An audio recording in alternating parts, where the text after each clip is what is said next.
Hey guys, Chris from the Ultimate Recycler. Excuse the echo. I'm in the studio tonight because I've got a 50-inch smart TV to look at, and it's just highly impractical to get a 50-inch TV into my workshop. So we use the table tennis table and a bit more room, but a bit more echo.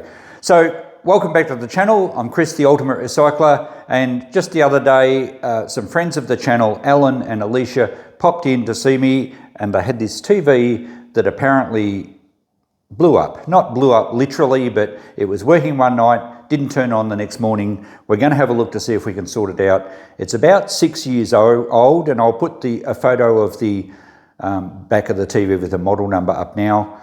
And I reckon it's too good to throw out. I mean, unless of course we can't fix it, but it's always worth having a go. I have the remote control with it as well, and the first thing I'm going to do is point this at the camera and just see if we have any signal or any life. There we go, a purple flash. You won't see that with your naked eye, but if you point it at a camera, it's a good way to check if the remote's working and if the batteries are okay. So I've plugged the TV into the power. I noticed that we have a red LED standby light down here. You may not be able to see it from where you are. So I haven't tried to turn it on. Let's see what happens, if anything. Okay, the light goes blue. Interesting. But it doesn't look like there's anything happening on the screen. Maybe it's backlights. So that's probably the first thing to check. The light is staying blue, so that's a good sign. It hasn't turned itself off. Could be that it's working fine and just the backlights have gone. So we'll check that next. Okay, I'm back with a little torch. So let's see if we can see anything on the screen, because without the backlights, you will not see anything but blackness. And sometimes you can pick up an image on the screen with an external light. We'll turn it off and turn it on again, because it may just be saying no signal, and that might move around. So when we turn it on, we should have some sort of logo. There we go, we do. It said Kogan. I'm not sure if you saw that in the camera, but it looks like we have a backlight problem. I've done videos on fixing backlights on TVs before, but never a Kogan. It should be pretty much the same process, and I always put them face down so I don't have to lift the screen off and risk cracking the screen. And I know from my comments on my other videos that people have had a lot of success doing this, but there's always some people that manage to crack their screen anyway. They are quite a fragile screen on any of these big flat screen TVs, so you do have to be very careful. I'm going to pull the back off now and we'll have a look, but we're going to have to probably separate the screen from the main TV, which I'll do it the way I usually do, which is screen down.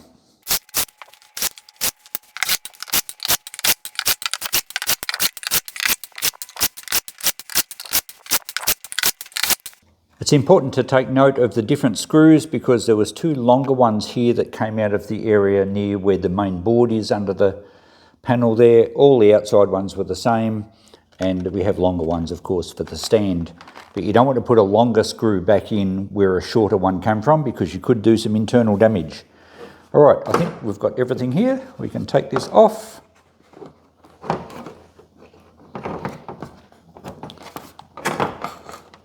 And it feels like something's attached. Oh yes, we have a little cable here going to something. We have something attached down this end too. So we can unplug these wires, and the mains cord. I don't think the plug will fit through the back, but we can unplug the mains from the power board here. Oh, we might have to take that bracket off too. And that's a slightly longer screw. Now I can take this panel completely away. Now everything looks okay to the naked eye as far as these boards go. The power supply board, I'm assuming, is working properly because the TV appeared to be working, so the main board must be getting power. But I guess there's a chance that something on the main power board that drives the backlights might have failed. I think it's much more likely, given that backlights are a known issue, that that's where a problem will be.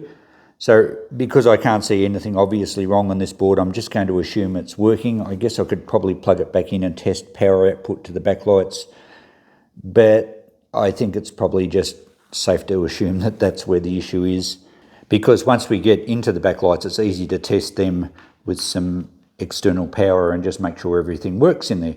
So the next step is to release the main TV chassis from the front LCD panel and all the diffuser sheets. So every TV is different. This one has some screws around here that I can see. There's usually a secondary bezel. So there's one main one that we've got to take some screws out from, and then there's a second one that clips. So we'll work our way around there. This could well be different than the last one I did. I haven't done a Kogan before, as I mentioned. We do have to fold these finger strip boards down out of the road because they stay with the LCD screen. So we'll be disconnecting them from the T-Con board. The last one I did, which I think was an LG, no, it was a Panasonic, I actually disconnected here and folded the T-Con board over with the finger strip boards, and that worked quite well. So I think that's probably what we'll try. We'll slide the TV forward a little bit on the blanket here, and we'll fold that whole assembly back over here, and the weight of that will help hold the finger strip boards out of the road. That's probably what we'll do first. Then we'll look at taking the screws out right around the edge. I don't think there's screws around the side. They're only on the bottom, so there'll be clips around the sides and the top. So that's our plan of attack. Let's disconnect these finger strip boards and the T-Con board first. Okay, I assume this just sticks over the top of it.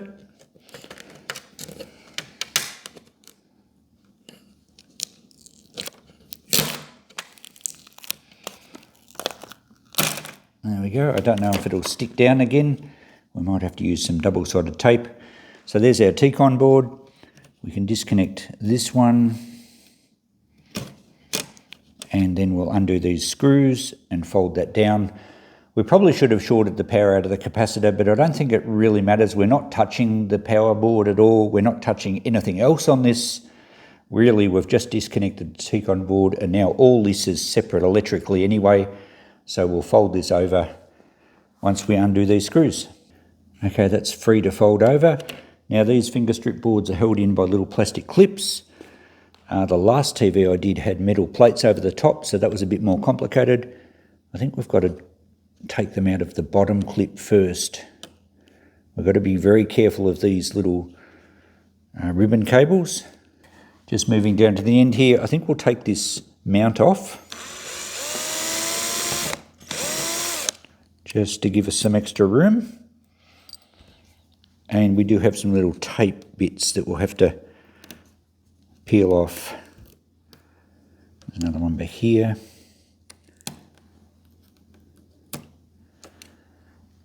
And we've got a white little bracket here, which is a little bit, oh, that's more of a rubber one.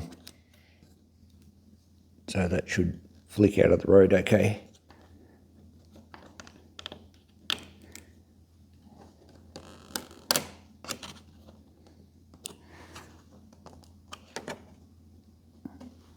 Okay, so I think they're going to go past the clips nicely. This end should be free to fold over. Let's work our way down to this other end. We will repeat. And the tape. And the white rubber clip. And the black clips. And I think we're ready now. Just the clips in the middle.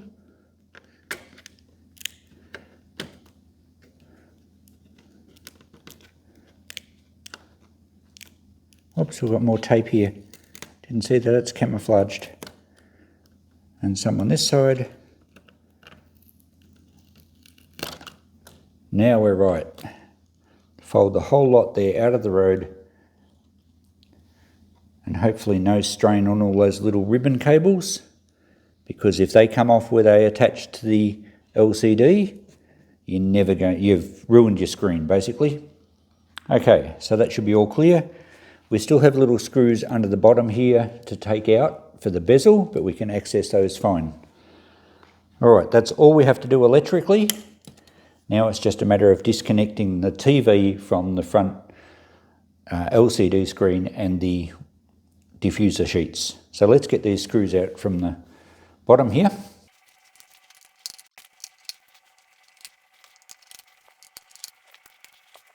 Now we've got to work out what else is holding it. So I'm lifting it up underneath, my fingers are on the screen and I can feel that the bezel is dropping down here. And there must be clips around the side somewhere. There we go. Yeah, there's little plastic clips around the side. So the bottom is only held on by screws, and we've just got to work our way right around the edge carefully. And as we create some space, I'm just going to rest the screwdriver across there so it doesn't drop back in and reattach. I'm just going to work my way around the edge, and as I free up each corner, we'll support it with a screwdriver. Something a bit easier to use, I've got a watch case back opening tool, but you could use a very thin pocket knife or something like that. And it's just a matter of flexing the bezel out a little bit until the clips let go. And by putting a bit of pressure on the screen underneath, not really pressure, just sort of some support to the screen to allow the bezel to drop down as it unclips. So a bit of patience required, and you just got to gradually work your way around to each corner.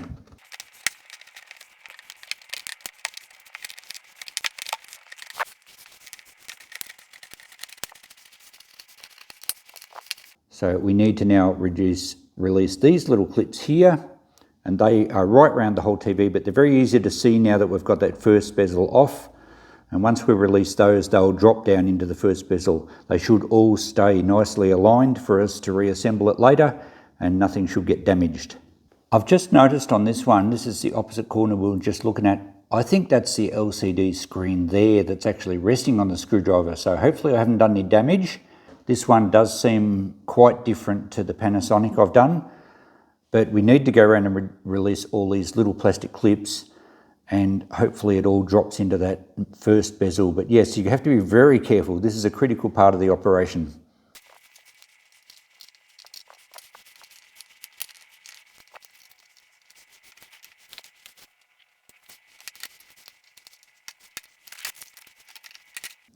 Okay, now that we've got the screen separated from those other clips, we should be quite safe to support the corners with the screwdrivers. And now we just rinse and repeat, work our way around the TV doing the same thing.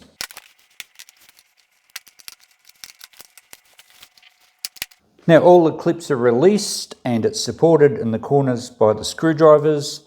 The LCD screen and the diffusers should remain behind when I lift it up. All looks good. Let's see how we go. And there's our backlights.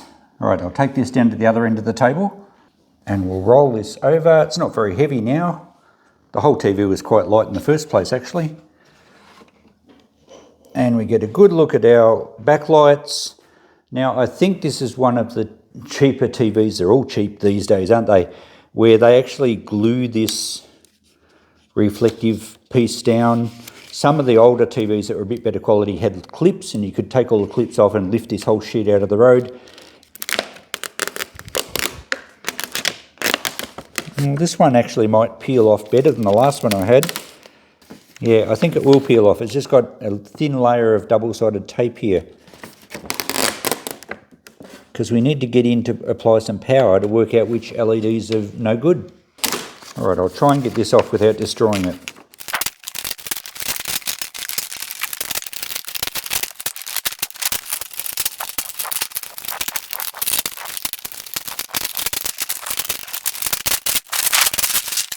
Okay, that's got it off. So that was certainly better than the last one I attempted. At least we can get into it, but it's not ideal.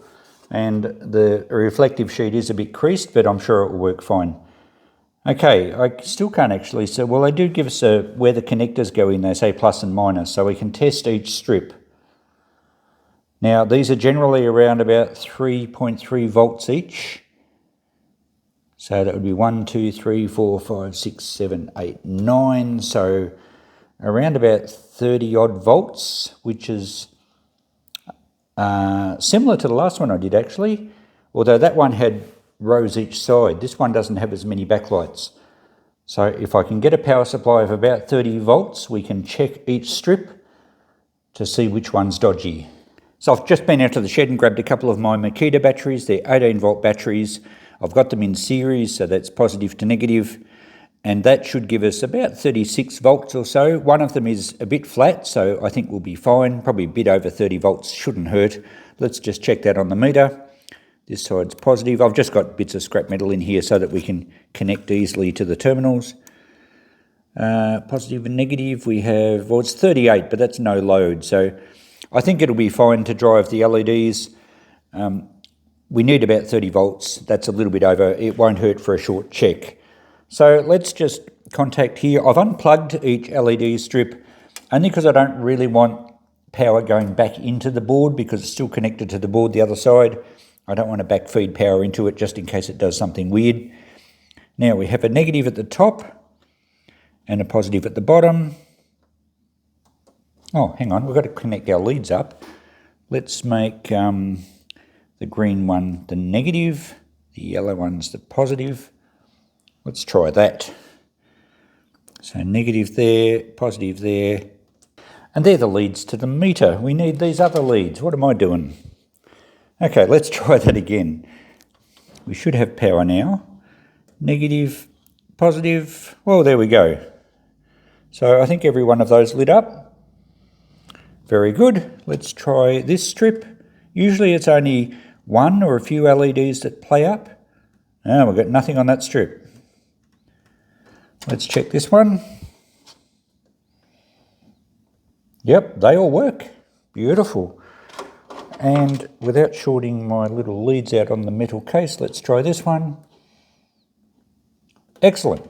So this strip here is our crook one. Now we need to work out which diode or LED is faulty. Sometimes I've done them before where if you put the power on, you can see some of them glow very faintly, but one doesn't, but I can't see any of them glowing. So what we'll do now is we'll disconnect our 18 volts or 30 something volts. And now we'll just hook up to a little battery pack here, just two 1.5 volt batteries, so that's going to give us 3 volts. Each of these LEDs should light. They won't light very brightly because I think they need a bit more than 3 volts. But it should be able to work out which one out of that strip is faulty.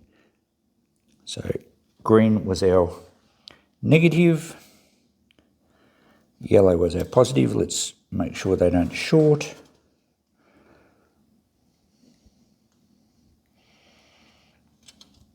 In fact, we can put the battery pack off the metal TV. All right, now let's just check it. We knew all these ones were good, so let's just check. Now there's a number of little dots, you can check them, and I'm not sure which ones we need. I've got nothing there. There's a dot back here. What about these dots that way? Oh, there we go. That one works. So if we go that dot to that one perhaps, that works. All right. And then if we go, just try back here to make sure I've got it right. Yep, beautiful. So that's how we're checking them. Let's go along this strip. So we'll see if the first one works. Yes, it does. And the next one, no. Nothing on that one. Let's check the next one. Yep. This one. Okay, looking good. That one works. That one works. It's probably just the one. Or we're gonna, oh no, that one works. Yep. And the last one. Yes. Yep, that's going. So which one was it? This one, I think. Yeah. So that is our crook LED. One LED takes out the whole lot. Well, it certainly took out the middle strip, but because one strip wasn't working, none of them worked. So this TV in particular, this Kogan TV, once you have a bad LED, none of them work at all. The TV still works as we saw, but you can't see a thing because there's no backlights. On other TVs, I've had them where they all flash except the one that's crook, and it makes the TV not watchable. And I think the last one I did, the Panasonic, had the TV wouldn't stay on. It would boot up and then go to red standby all the time. Whereas this one did stay on, we just couldn't see it. We need to short out that diode. So now to gently remove the lens, and I've double checked that it's the right one. Now these lenses just glue on, and they often fall off, but that doesn't feel like it's in any danger of falling off. There we go. 4 spots of glue on that one. So there's our tiny little LED, and I found the cutest little cold chisel, because I was quite horrified to look back at my last video that I did this on a Panasonic TV a couple of years back, and I used a little screwdriver. Shouldn't use a screwdriver as a chisel. Let's use a chisel as a chisel. And to match it, I have a cute little hammer. It is a carpenter's hammer, but it's a hammer nonetheless. So I'm just going to chisel that LED off there, and hopefully we can just bridge the connections underneath. Oh, let's just knock the top of it. Actually, maybe that's all we need to do, because it looks like it's solder.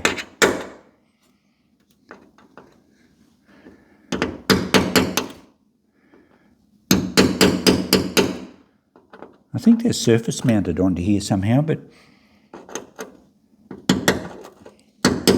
if that's all solder, it should bridge pretty easily. Right, that's taken it right off, good. Now I think we can just join those 2 pads with some solder.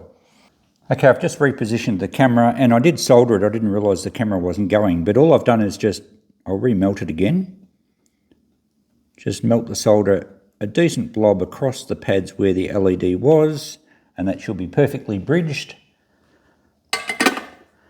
And now that we've done that, we can test the whole strip, but because we're down 1 diode, I want to reduce the voltage because I don't want to risk actually blowing any diode. So if we just do 1 battery, that should give us, 18 volts should give us some light. It won't be very bright, but we should be able to tell if the strip's going to work. I can see some going, but that one's not. Oh yes, it is very faintly. Yeah, okay. So it's connected all the strips. So the strip seems to work. I'm confident now that that's fixed the problem. So we can actually turn this screen over. We'll plug these back in, and we can actually put power onto it and turn the TV on even though we don't have the screen attached, and we should get the LED lights to glow. Okay, just down here somewhere, I have a red standby light, so we've plugged that in. Let's try the remote and see if we can turn it on. Blue light. Let's come on backlights, you can do it. Whoa, beautiful. So there's the one out that we fused, but they're working perfectly, and I think once it's together you'll never notice that one's missing.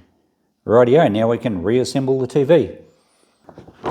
First step on reassembling, once we've made sure we got all the little bits of the broken LED out, is put the reflector back in. And it has little locating spikes somewhere. There we go. And now the double-sided tape should be still sticky enough. I haven't put any new tape in there. I think it will be fine because it was quite sticky when I had a look at it just before. And we didn't crease it up too much. The edges will be held together by the bezel. Certainly if you feel like it's likely to fall off the back, it'd be worth putting a bit of extra double-sided tape in there, but I think this will be fine. There we go, that was easy to put in, it was to get out. Okay, now we made sure that all our LED strips were plugged back in. So this is all together. Now we need to put it back on the TV, and that's the critical part of the whole process. Now I have not disturbed those sheets at all. They're exactly as we left them, and I've got the screwdrivers right in the corners just to take the weight whilst I get this lined up properly.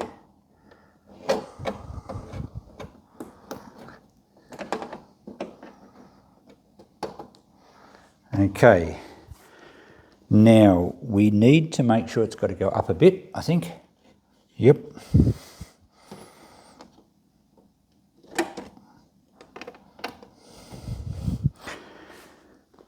We need to make sure that the inner bezel clips in nicely with absolutely no pressure.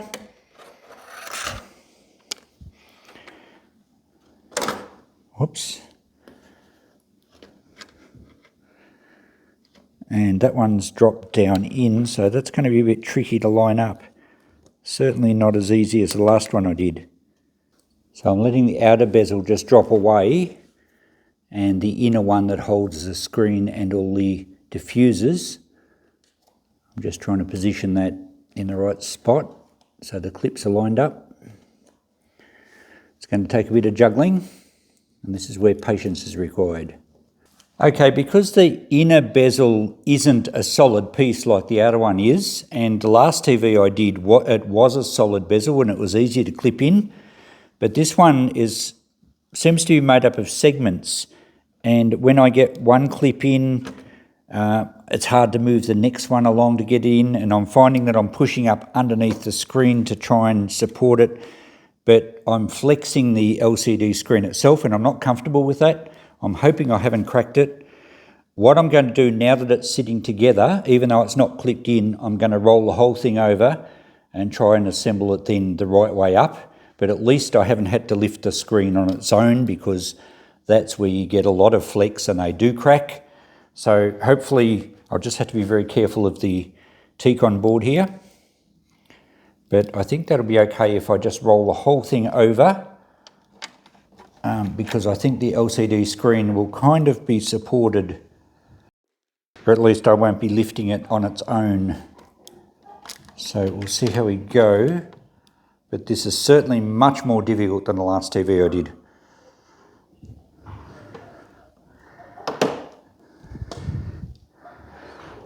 Okay,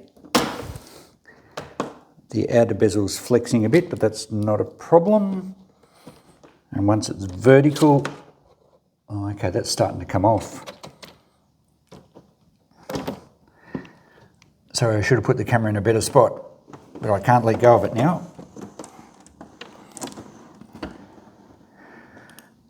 All right, so hopefully we didn't flex the screen enough to cause any issues, and hopefully now I can still clip it in. It's just, yeah, I think this will be easier. I can now take the top bezel right off. So now at least I can see what I'm working with, but these are very tricky, and hopefully all the diffuser sheets are still in the right place and haven't slid around.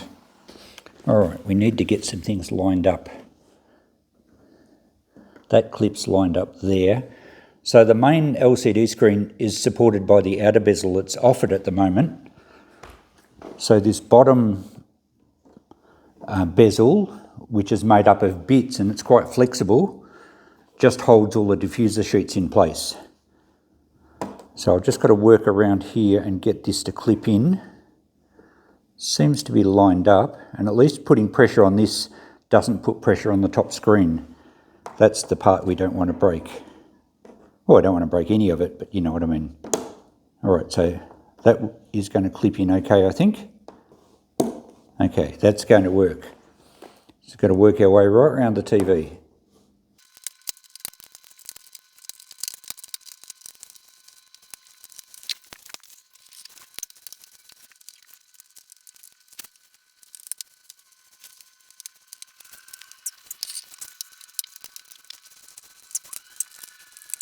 I now have it all securely clipped in, and I won't lie, that took nearly half an hour. Just a lot of gentle manoeuvring. You cannot force anything, but these, it's not a bezel as such, they're just pieces of sort of fairly soft plastic that the screen sits against, and the little clips, and you've got to line them all up, and the corners were difficult because they move back and forward.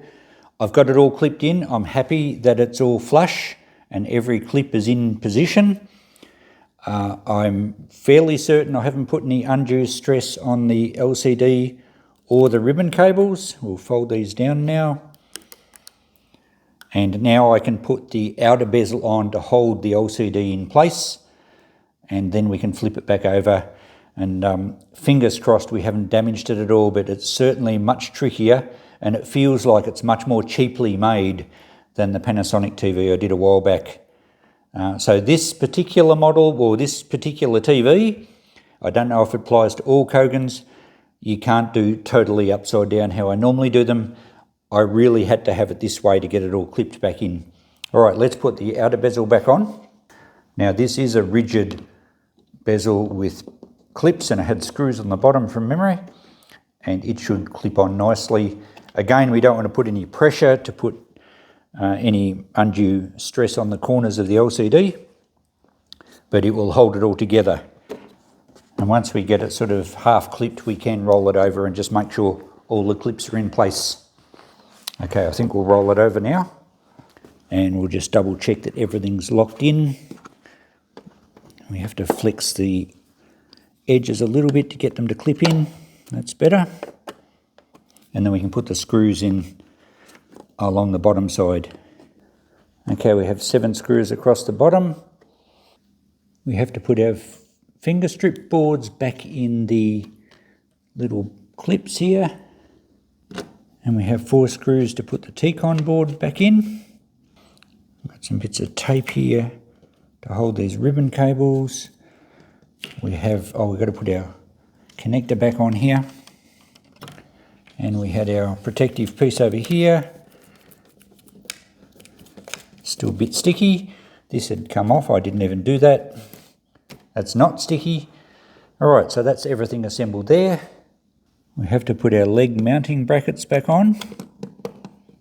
1 each side, of course.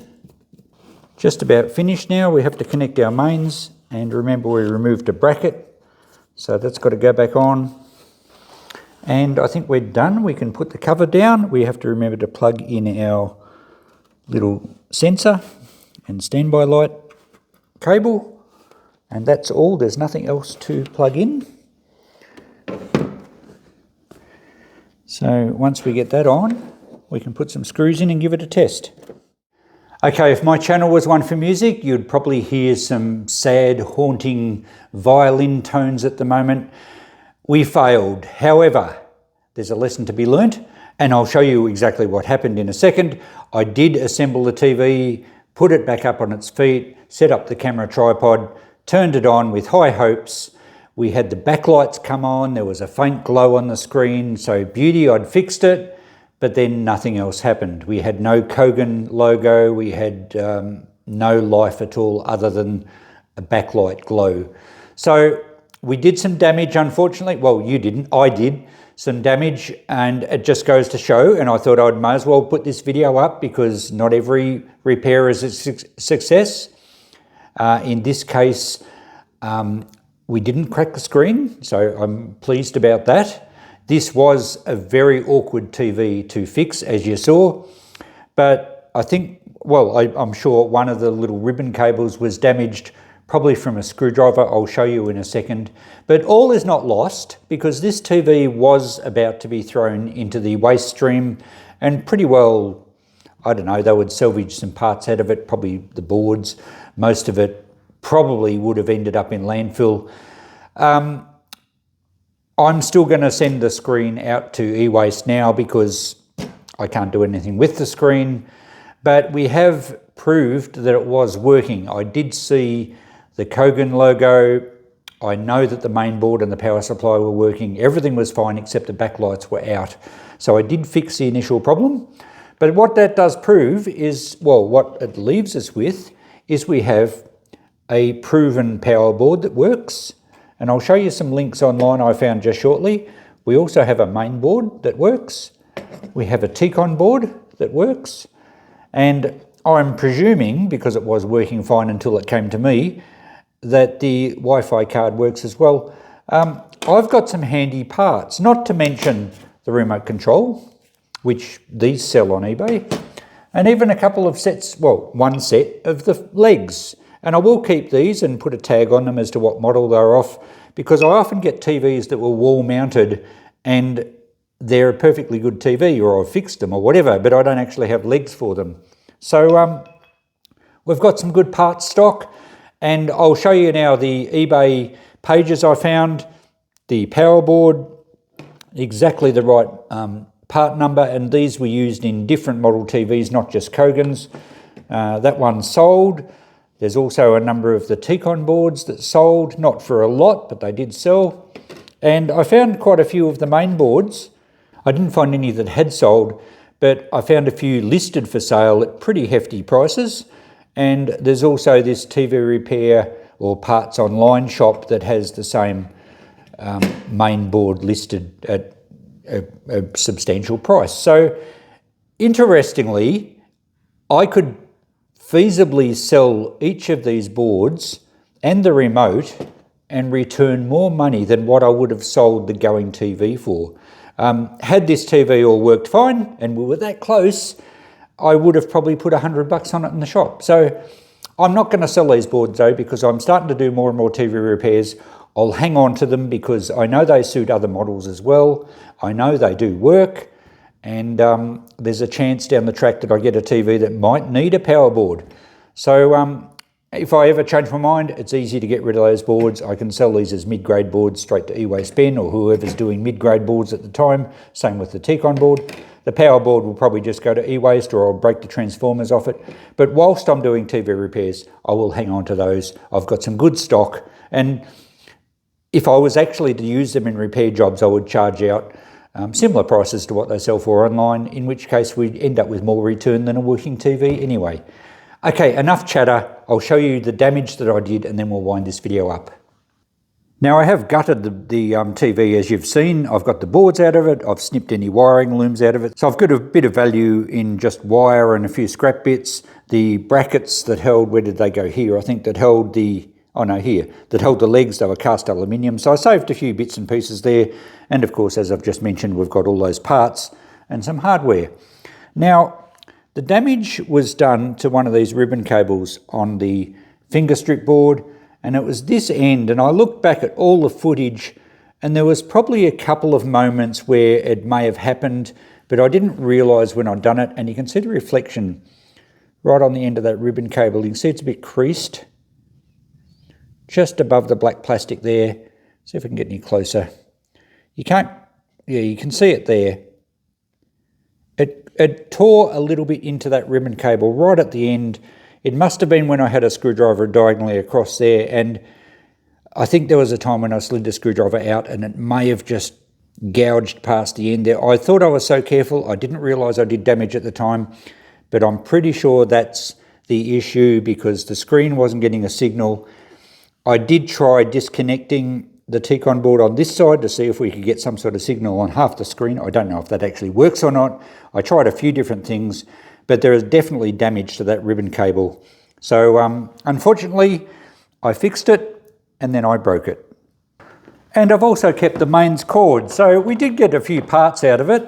I'm just going to put a couple of screws back through this just so it holds together, and we'll send this out to eWaste. But there you go. I nearly wasn't going to put this video up, but I'd put a fair bit of work into filming it all and editing, and you saw that at least you can fix the backlights, and that would have been the repair done, except for a bit of carelessness there. So I think there's still a good lessons for anyone that watches the video.